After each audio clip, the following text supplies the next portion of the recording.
안녕하세요. 코로나19 수리 모델링 TF팀의 위원장을 맡고 있는 정은옥 교수입니다. 코로나19와 함께 저희가 이렇게 오랫동안 같이 할 줄은 아마 어느 누구도 상상을 못한 것 같습니다. 오늘 대한수학회 가을학회에서 소중한 시간을 마련을 해 주셨습니다. 저희가 코로나19 수리 모델링 TF팀에서 지난 몇 달 동안 1, 2, 3차 워크숍을 진행을 하였고 오늘 4차 워크숍을 진행을 합니다. 오늘의 주제는 좀 말이 좀 그렇죠. 수학으로 맞서는 코로나19로 잡아봤습니다. 시간 관계상 강연을 바로 시작하도록 하겠습니다. 첫 번째 강연자를 소개를 하겠습니다. 유니스트의 이창형 교수님이십니다. 이창형 교수님은 고려대학교에서 학사를 하시고 박사를 유니버시티 오브 미네소타에서 박사를 하셨습니다. 한국에 오셔서 유니스트에서 교수 생활을 하시면서 수리생물학회에서 오랫동안 총무로 수고를 해주시고 계시고 한국산업응용수학회 등 학회에서 이사로 수고를 해주시고 계십니다. 오늘 강연 잘 부탁드리겠습니다. 네, 감사합니다. 예, 먼저 제가 오늘 발표드릴 내용은 한국에서의 코로나19의 어떤 확산에 대한 수리 모델링에 대해서 이제 말씀드리겠습니다. 자, 먼저 보시면은 현재 이제 전 세계 확산 현황을 이제 보실 수 있는데요. 지금 현재 보시면 이제 10월 20일 기준으로 전 세계적으로 4천만 명 이상의 이제 확진자가 나왔습니다. 그리고 100만 명 이상의 이제 사망자가 지금 나왔습니다. 그리고 이 그래프를 보시면 아시겠지만은 이제 그 그래프가 의미하는 것은 그 일당 이제 새로운 확진자의 숫자입니다. 그래서 보시면은 이제 매일 이제 확진자 숫자는 사실 증가하고 있습니다. 그래서 상당히 심각한 상황을 얘기할 수 있습니다. 전 세계적으로요. 그리고 대륙별로 살펴보면은 뭐 마찬가지 어떤 현상을 볼 수 있는데요. 특히 아메리카에서 되어 있는 이제 미주하고 남미 대륙 합친 북미 대륙 합친 이제 확진자 수가 지금 노란색 선으로 표기되어 있습니다. 보면은 지금 약 1,800만 명 이상의 이제 확진자가 있고요. 나오고 여전히 증가하는 상태입니다. 그리고 남동아시아, 유럽도 역시 800만 명 이상은 이제 계속 확진자가 속출하고 있는 상황입니다. 그럼 이제 국내 상황을 살펴보면요. 국내 상황은 이제 오른쪽에 그래프를 보시면은 지금 맨 위에 있는 빨간색 선이 이제 누적 확진자의 숫자입니다. 그래서 그래프를 보시면 아시겠지만은 기울기가 지금 계속 증가하고 있는 상태입니다. 그 말은 이제 향후에도 이런 추세로 이제 확진자 수가 늘어날 가능성이 많다는 걸 얘기하고 있습니다. 그리고 왼쪽에 이제 지도를 보시면은 처음에 저희 코로나가 처음 일어났을 때는 이제 대구 경북을 중심으로 많이 이제 확진자들이 나왔었는데요. 그 이후에 이제 수도권, 그다음에 이제 전국에 이제 사실은 전체적으로 이제 퍼져서 지금 이제 확진자가 나오고 있는 상황입니다. 네, 그러면 이제 저희들이 이제 중요한 질문 두 가지를 할 수가 있습니다. 뭐냐면 이제 첫 번째로 이 코로나19 확산은 향후에 과연 어떻게 진행될 것인가.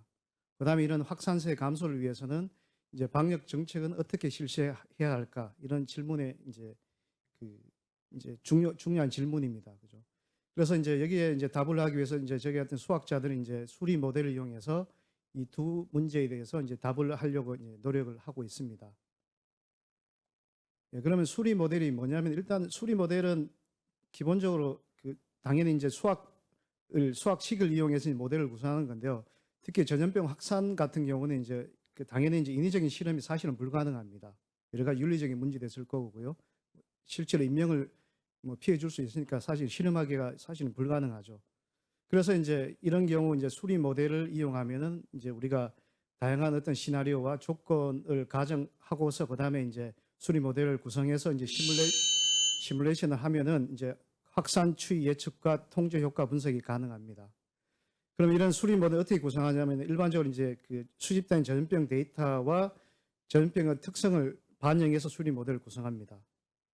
그리고 이제 일반적으로 수리 모델은 어떤 정량적인 뭐 수치를 매일매일 확진자 수를 정확하게 예측하기보다는 어떤 정성적인 분석, 즉 다이나믹스가 어떻게 되는지 이제 그걸 보기 위해서 많이 이제 이용을 합니다.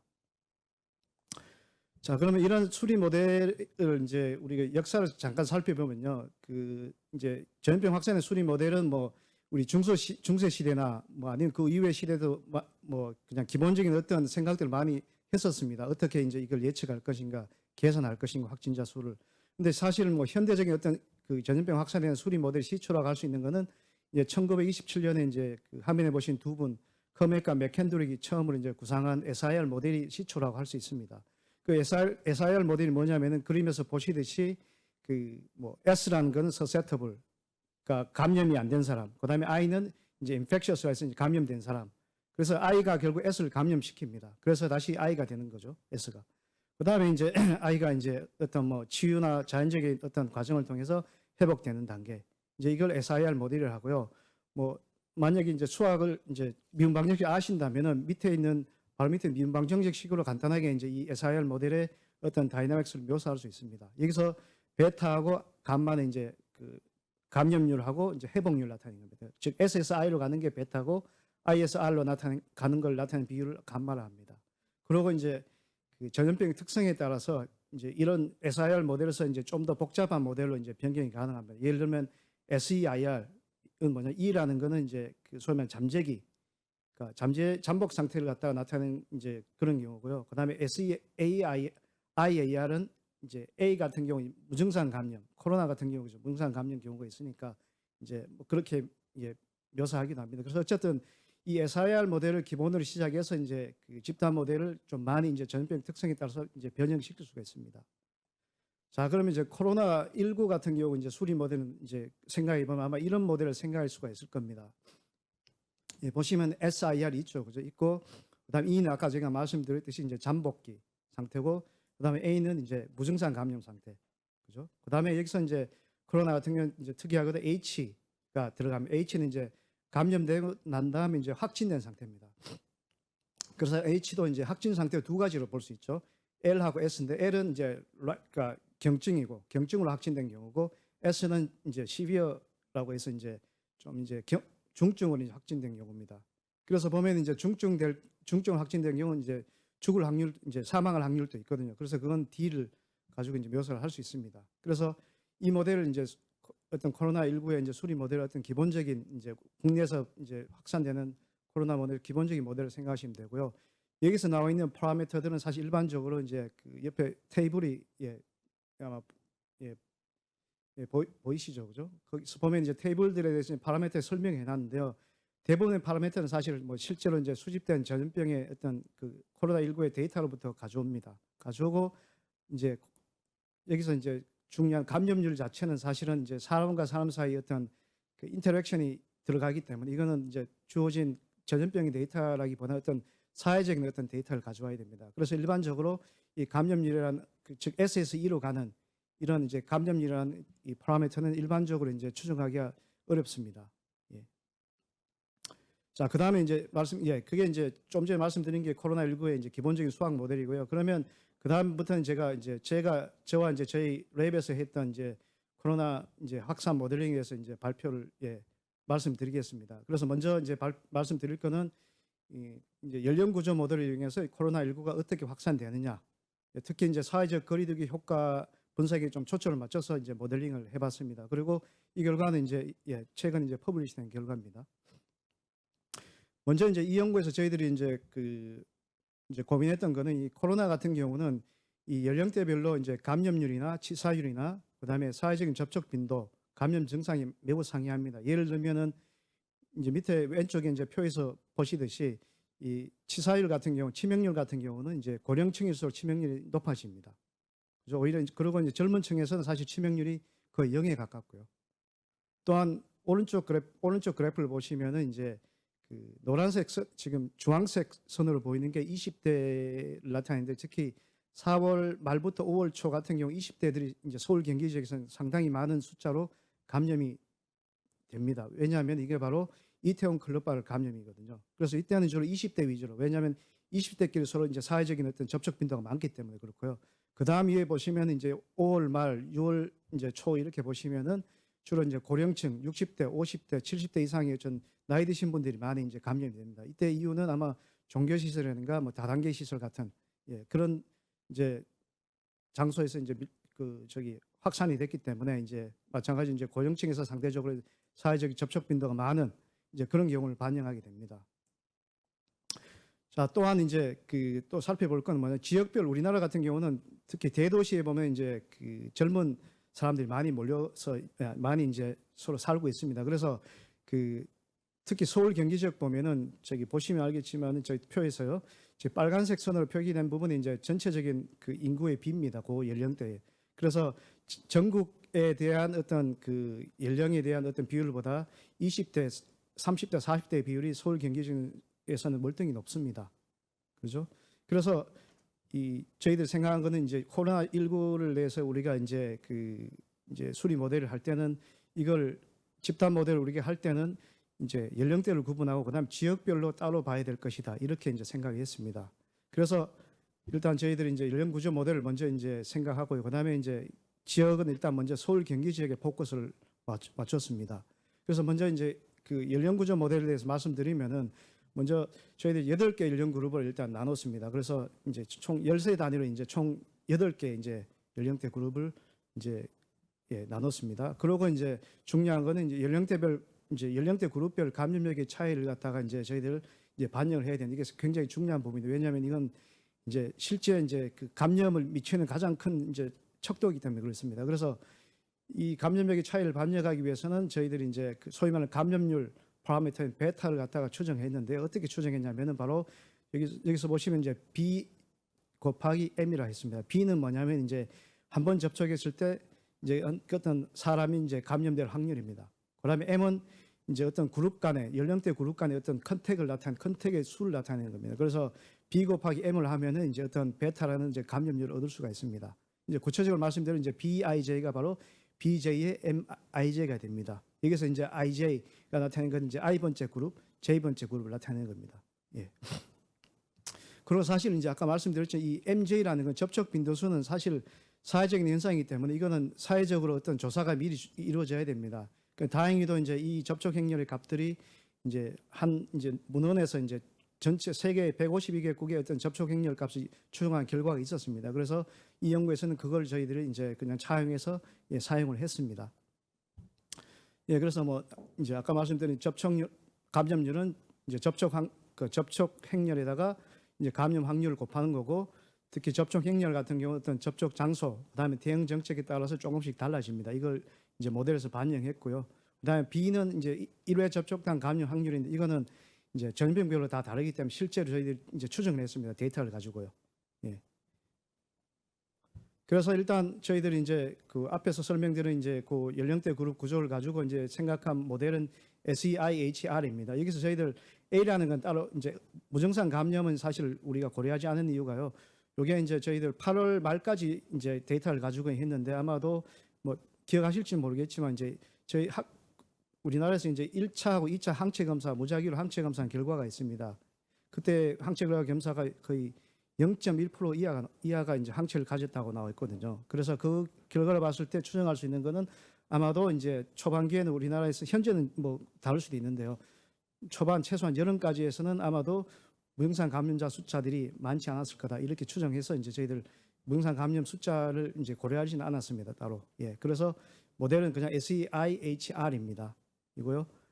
그래서 이걸 이용해서 이제 또한 우리 사회적 거리두기에 대한 어떤 데이터를 또 우리 수집했습니다. 그래서 실제로 이제 정부에서 서울 경기 지역에 이제 실행했던 사회적 거리두기를 반영했습니다. 그래서 보면 지금은 1, 2, 3단계로 이제 좀 이제 명확하게 이제 정의가 되어졌었는데, 초반기에는 그냥 이제 생활적 거리두기, 그냥 사회적 거리두기, 강화된 사회적 거리두기, 이렇게 이제 나눴습니다. 그래서 저희들 기준에서는 뭐 weak, medium, strong, 생활적 거리두기는 weak고 이제 사회적 거리 미디엄, 강화된 사회적 거리 스트롱, 이렇게 이제 나눴습니다. 그렇게 해서 이제 그 표를 저렇게 분류했습니다. 그래서 지금 보시면 각 시기별로, 그죠? 각 날짜별로 이제 사회적 거리두기가 이제 서로 다르게 이제 시행이 됐습니다. 그래서 저희들이 이제 그다음 보여드릴 거는 이제 각 다른 타임 인터벌마다 사회적 거리두기에 따라서 이제 베타 값이 달라지기 때문에 이제 각 인터벌 위해서 베타 값을 각각 다르게 추정을 했습니다. 그래서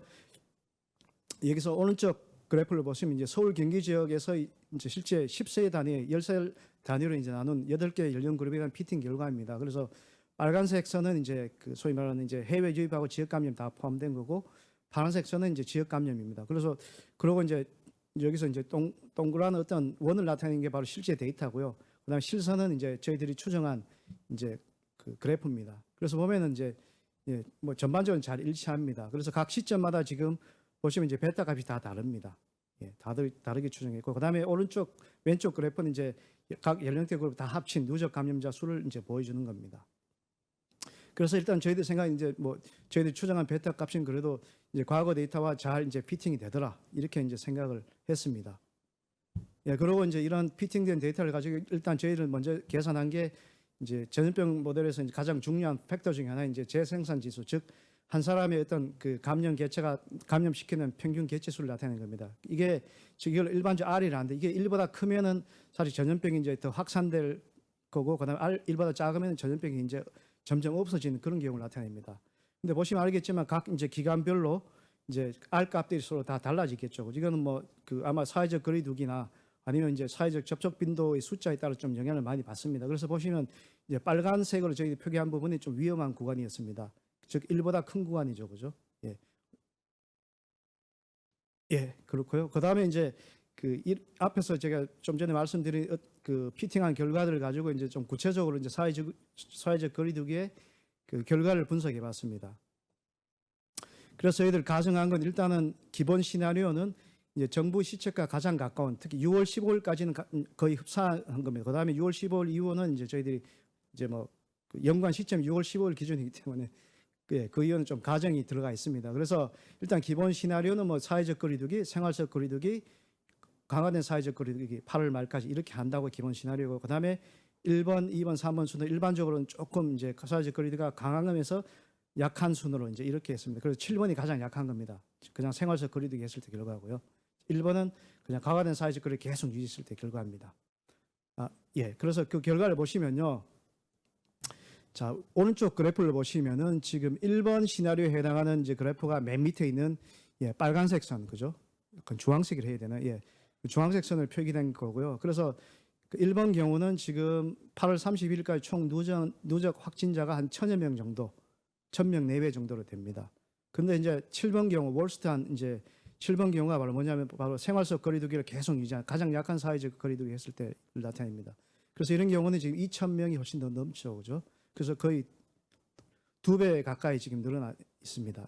그래서 어쨌든 그리고 또한 이제 더 주의해서 보셔야 될 거는 이제 그 사회적 거리두기 했을 때 그 특히 노년층에서 가장 큰 영향을 받습니다. 그 1번하고 7번을 보시면은 이제 50대, 60대, 70대를 보시면은 특히 7번 같은 경우 가장 약한 경우 했을 때는 지금 확진자 수가 기본 시나리오보다는 지금 40% 이상 늘어났습니다. 60대하고 70대. 이게 굉장히 위험한 경우라고 얘기할 수 있는데, 왜냐하면 이제 아까 제가 말씀드렸지만 60대, 70대에서 사망률이 그만큼 높기 때문에 이제 위험한 경우죠. 그래서 이제 그 사회적 거리두기가 사실 노년층에 이제 그 큰 영향을 준다, 이렇게 얘기할 수 있습니다. 그다음에 시간 관계상 제가 좀 빠르게 말씀드리겠습니다. 그다음 말씀드릴 건 이제 백신, 제가 현재 하는 프로젝트입니다. 백신 접종 모델인데요. 현재 이제 한 10개 정도의 이제 그 후보 백신들이 있습니다. 그래서 이 10개 정도의 후보 백신들이 지금 3상에 지금 실험 중이고요. 결과는 아마도 뭐 빠른 시일에 나오기를 희망합니다만, 어쨌든 10개 정도 있습니다. 그래서 아마도 우리나라에서 고민해야 될 건 그런 백신을 어떻게 접종해야 될 것인가, 접종 전략에 대해서 고민을 해봐야 될 겁니다. 그래서 정부에서는 현재 뭐 3천만 도수, 그죠? 그러니까 전 국민 60%를 확보하는 게 목표고, 그다음에 순서를 어떻게 정하느냐, 접종 순위를 이제 여기에 대해서 고민이 아마 많으실 거고, 이제 아마도 회의를 많이 하시는 걸 알고 있습니다. 근데 이제 최근에 제가 발견한 건 이제 오른쪽에 페이퍼인데요. 이 페이퍼에서 얘기한 건 뭐냐면은 이제 코로나19의 이제 백시네이션 순서를 이제 그 인터랙션이 가장 많은 연령층을 먼저 하는 게 이제 전체 사망자 수를 가장 줄일 수 있다, 이런 결과입니다. 그죠? 그 말은 이제 아까 제가 말씀드린 연령대 중에서 이제 베타 값 혹은 M 값이 가장 큰 그런 경우에 대해서 먼저 우리가 접종을 해야 되는, 이런 얘기는 결국 젊은 층 위주로 이제 접종을 해야 이런 얘기고요. 그래서 저희들은 이제 간단하게 테스트 해봤습니다. 일단 처음 단계로서요. 그래서 V라는 이제 저기 보시면 이제 그죠? 백시네이션에 해당하는 그런 이제 컴파운드를 넣어서요. 이제 모델을 구성했고요. 그다음에 이제 몇 가지 가정을 통해서 이제 실제 접종 시뮬레이션 해보면은 결과가 앞에 제가 이제 말씀드린 페이퍼와 결과가 사실은 좀 흡사하게 나옵니다. 그래서 그 두 번째 위에서 두 번째 그림 있죠, 그죠? 그 왼쪽, 그 오른쪽 그죠? 그림 보시면은 이제 이게 이제 중간 계층 그러니까 연령 그룹이 세 단계인데 20대에서 59세 접종을 대부분 하면은 이 확진자 숫자, 감염자 숫자가 가장 작습니다. 그리고 이제 데스 레이트 이제 사망자를 보더라도 이제 그룹 2, 즉 중간 계층의 이제 백신 커버리지 즉 접종률을 올리면은 이제 그 죽는 사람의 숫자가 치사율의 숫자가 그러니까 이제 상당히 줄어들게 됩니다. 이런 결과가 나오는데 이제 단지 이거는 하나의 이제 단순한 가정과 파라미터 값을 사용했기 때문에 좀 더 우리가 세밀한 연구가 필요한 단계입니다. 예. 예, 그러면 결론을 말씀드리겠습니다. 그래서 제가 오늘 소개해드린 건 이제 우리 수리 모델은 이제 이 코로나19 확산 추이 분석과 예측 또한 이제 효과적인 방역 정책 연구에 이제 공헌할 수 있고요. 그다음에 제가 오늘 소개드린 거는 이제 연령구조 수리 모델을 이용해서 이제 사회적 거리두기를 분석했고요. 특히 이 사회적 거리두기 강도에 따라서 노년층에서 큰 영향을 받는다. 그런 말씀 드릴 수 있고요. 그다음에 당연히 이제 사회적 거리두기 정책이 이제 강하게 할수록 물론 이제 확진자 수는 줄어들지만은 거기에 이제 대응해서 드는 사회적인 경제적인 비용과 어떤 영향도 고려해야 될 겁니다. 그래서 방역 당국에서는 아마도 여기에 대해서 아마 많은 이제 고심을 많이 하실 거라고 생각합니다. 그리고 마지막에 이제 제가 말씀드렸던 이제 백신 개발에 대비해서 이제 다양한 조건과 시나리오를 가정한 백신의 종합적인 어떤 접종 전략에 대해서 연구가 필요하다고 생각합니다. 네, 감사합니다. 네, 감사합니다. 오늘 이차현 교수님께서는 그 수리 모델을 이용을 해서 유행 예측뿐이 아니라 이렇게 백신 우선순위 전략에 대해서도 말씀을 해주셨습니다. 저희들이 백신 우선순위에서 환자 수를 줄이는 거를 목적으로 하든지 아니면 사망자를 줄이는 거를 목적으로 하더라도 접촉이 제일 많은 그런 그룹들을 컨트롤하는 것이 중요하다 이런 말씀을 해주신 것 같습니다. 다시 한번 감사 말씀드립니다.